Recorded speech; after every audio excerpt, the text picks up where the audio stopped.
Time and again, Perkins has gotten into business with the wrong people, resulting in wonky business models and menus that have repelled too many potential customers.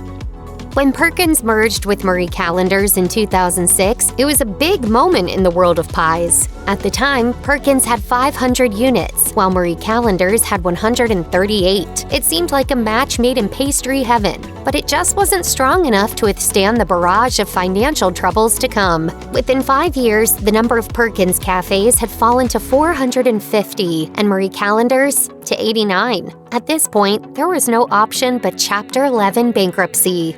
The sorry state of the world was partly to blame. The housing crash of 2008 and the recession that ensued threw a wrench into the merged company's future plans. At the time, eateries around the United States frantically introduced changes to retain customers, like tweaking their menus, lowering prices, and giving away coupons. But many Perkins and Marie Callender's units just couldn't cope, and 58 of them closed. The worst affected were those in California, Florida, and Nevada.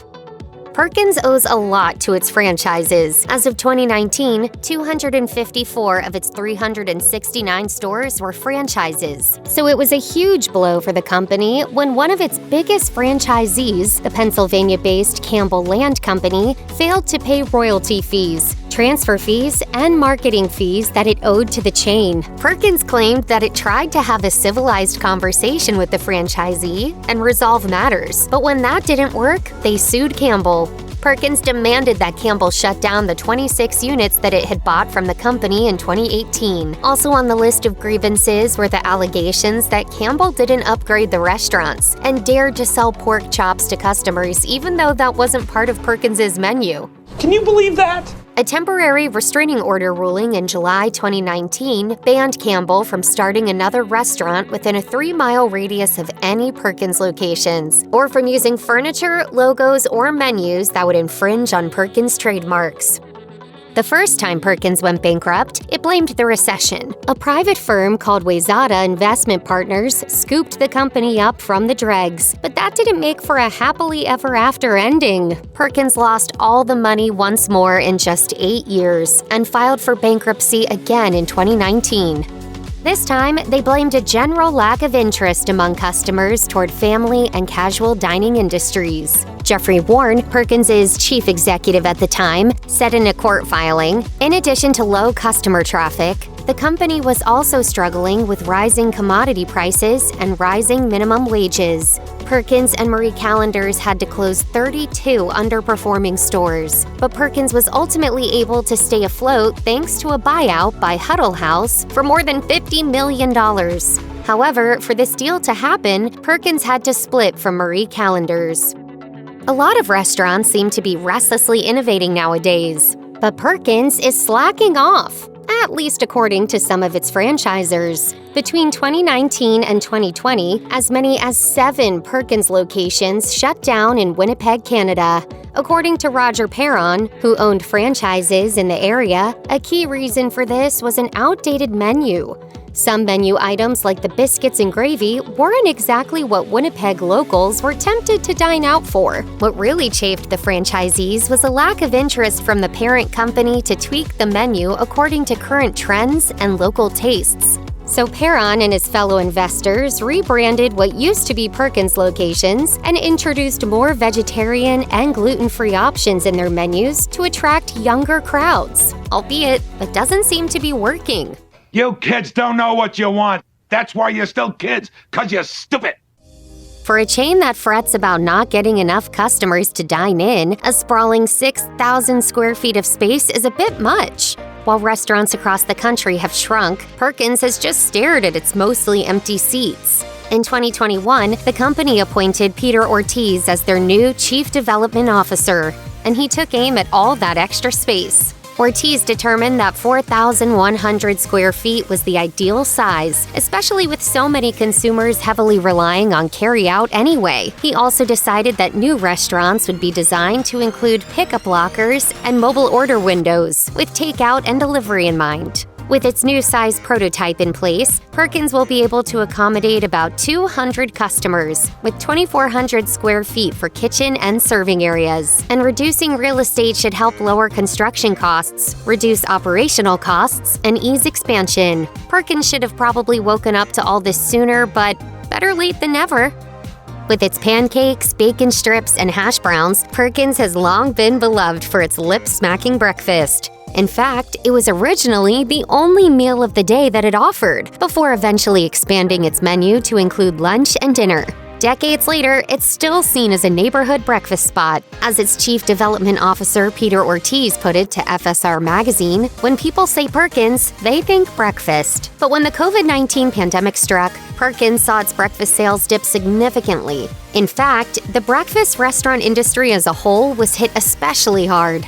A study by the marketing company Acosta in 2020 revealed that 44% of the people surveyed said they had shifted to eating breakfast at home. So as people discovered the joy of making everything from scratch from the comfort of their own kitchens, Perkins really felt the heat. It feels really hot in here. Is it hot in here? Though a majority of Perkins stores are franchises, the chain has been lackadaisical about expanding via that model. As Chief Development Officer, Peter Ortiz told Franchise Times in 2021, "When I got here, there was no one selling franchises." When Ortiz joined the company, all that Perkins had to show for its efforts toward franchising was an application form and a brochure. The chain was also making little effort to expand into non-traditional locations like universities, hospitals, and military bases. Eventually, Perkins came up with a triple strategy of expansion, adding new franchises, expanding the ones that were already there, and cross-selling between the two brands. And in May 2021, the company launched a national franchise initiative. They used data and market analysis to come up with a franchise model that was more cost-efficient, had a better menu, and consisted of more effective marketing strategies. In the 21st century, we're in a constantly online world, but Perkins has stubbornly stuck to traditional television commercials that are as outdated as bootcut jeans. As reported by TechCrunch Plus, traditional advertising fell by 19% in 2019, while digital ad spending jumped by 19.1%. In 2020, the revenue from TV ads dropped again by around 27%, according to Standard Media Index, a company that tracks ad pricing. Michael Abt, CEO of Huddle House and Perkins, admitted to Franchise Times in 2021 that Perkins' advertising was still found on just radio and TV. But as Chief Marketing Officer Allison Delaney noted in a 2020 episode of Fast Casual's QSR web podcast, media consumption has changed dramatically over the past 5 months, and we don't know where it's all going to shake out. But people that have cut off their cable and have cut off their software, they're never going to bring that back. Translation: Perkins will have to change its old ways if it wants to stay relevant. Besides all the financial struggles, there have been some unforeseen accidents that have added to Perkins' misery, as multiple locations have had to shut down temporarily after finding themselves in the path of fire. In 2014, for example, one Perkins in Whitehall Township in Lehigh County, Pennsylvania, had to close because of a fire caused by an electrical malfunction. The following year, a kitchen accident at a location in Edinburgh, Pennsylvania, resulted in a fire so significant that the restaurant had to shut down for 6 years. And many other locations, including one in New Ulm, Minnesota, another in Lawrence, Kansas, and yet another in Brooklyn, Ohio, have also all suffered fire damage. In 2021 alone, there were as many as 3 incidents of fire accidents reported in Perkins restaurants. An accidental fire at the Coralville, Iowa location cost the owners $500,000 in damages. And the Perkins in Hastings, Nebraska got it even worse, as it experienced 2 separate fires in 25 days, while a grill inside the Altoona, Pennsylvania Perkins reportedly caused a small fire. Thankfully, there were no injuries. After the Perkins in Edinburgh, Pennsylvania had to be shut down due to a fire, its owner filed for bankruptcy and sold it to a new owner, who faced yet another significant challenge. While the restaurant was renovated and ready to open, it struggled to hire enough staff to function like it used to. While the location was getting its walls and roof fixed, COVID-19 had raged through the outside world, introducing a host of many other issues, including a severe shortage of employees. So the restaurant threw its net wide, organizing hiring events, scouring social media, and partnering with a local school to hire students part-time. But with less than a month to go for its big reopening in 2021, it had only filled 58 out of the 83 openings. Another Perkins restaurant in Appalachian, New York, had to shut down in October 2021 after opening just a few years earlier in July 2017. The reason was that it simply couldn't get enough staff to work the shifts there. Even if Perkins were somehow on track for record sales, it can't help the fact that some franchise owners have been opting out of business. In recent years, a handful of owners decided to permanently close beloved locations. Some of them after having served up pie and mammoth muffins for decades. In 2022, one prominent Perkins location in Freehold, New Jersey, shuttered its doors after 30 years of business when the owners decided to retire. Instead of transferring the business to new owners, the location was taken over by Brownstone Pancake Factory. This New Jersey-based breakfast restaurant hoped to open its fourth location sometime in the fall. In short, when one chain breaks, another blooms, and Perkins is feeling the pinch.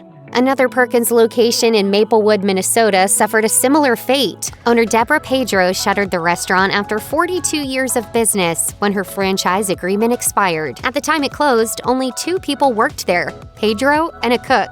Their finances were partially subsidized by donations from customers. Another casual restaurant quickly swooped in to take its place. For the first few days, I'm going to sit on my butt and not set my alarm clock. According to some industry estimates, a whopping 60% of restaurants fail in their first year, and a further 80% don't make it past 5. But when decades-old locations close, you know there's an even deeper problem.